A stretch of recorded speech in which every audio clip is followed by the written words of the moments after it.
Hey everybody, this is Brett, and I want to tell you this little story. Like, it's a true story. It's not really a story. It's like about my neighbors. I have these neighbors. It's a couple that bought this house for 300 grand. I looked it up about 2 years ago, maybe something like that. And I was thinking that that's a lot for that house at the time, right? But now that house is probably worth at least 450, and so they've gained a lot of equity, right? But these two kids, like, I was thinking, how can they afford to be able to buy this house? They both just have, I think they're cooks or something like that in Asheville. So they have to drive 40 minutes each way every day. That's an hour and a half of driving every single day, right? To make probably barely enough to make the mortgage payment on this house. I know they're not making 20 bucks an hour, right? Each. So, but they're gaining equity. So if they sold the house right now, they would make a big chunk of money. But their mortgage is like pretty hard for them to pay for. And then additionally, think about this. People out there, they go to college and they build this massive student debt, right? But they're thinking to themselves, okay, well, if I become a lawyer, then I can pay it off. Or if I become a doctor, something lucrative, an accountant like my father, a nurse, etc., then I'll be able to make a lot of money, and then I'll be able to pay it off. But not all occupations out there make that kind of money.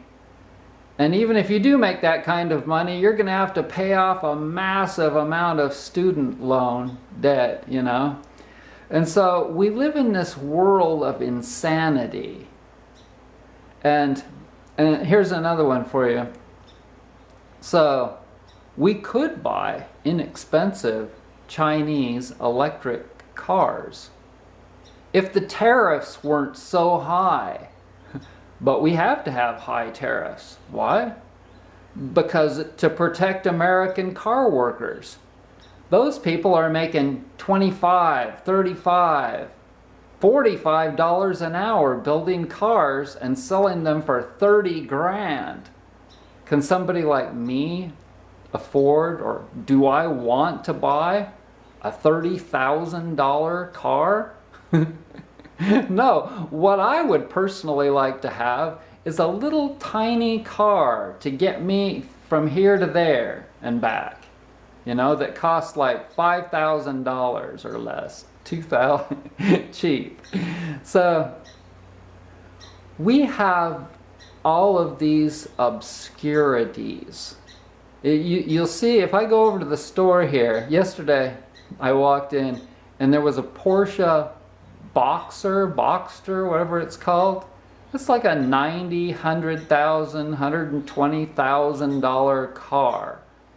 And I saw the woman, her husband was sitting in the car. I saw the woman come out of Ingalls and she was looking very hoity-toity. But this is a poor county, okay?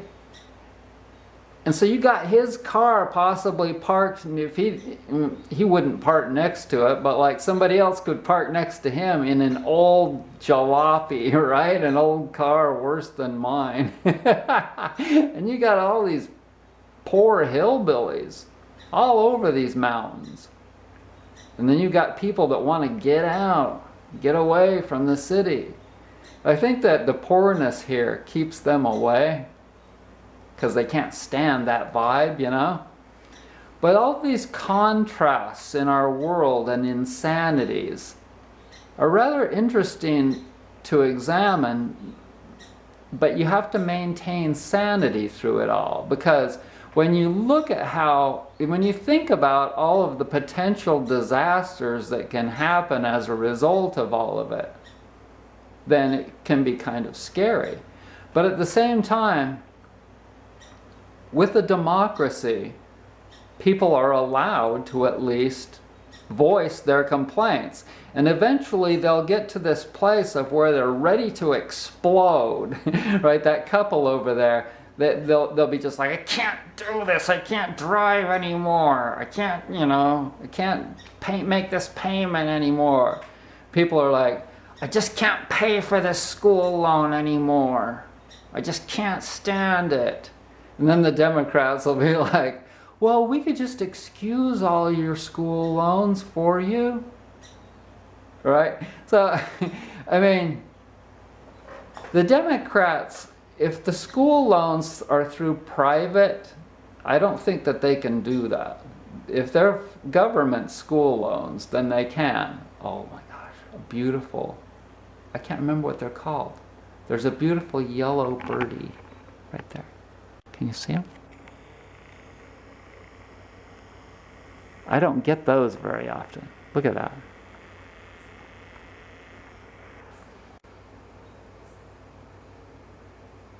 Ooh, I can zoom right in.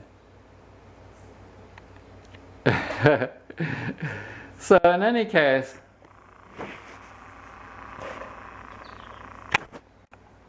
I want to thank you so much for joining me, and I think that Pamela, I think that Kamala Harris is going to beat Trump. And I think that because Trump is just like hard to swallow, unpalatable, etc. Have a great day. Bye.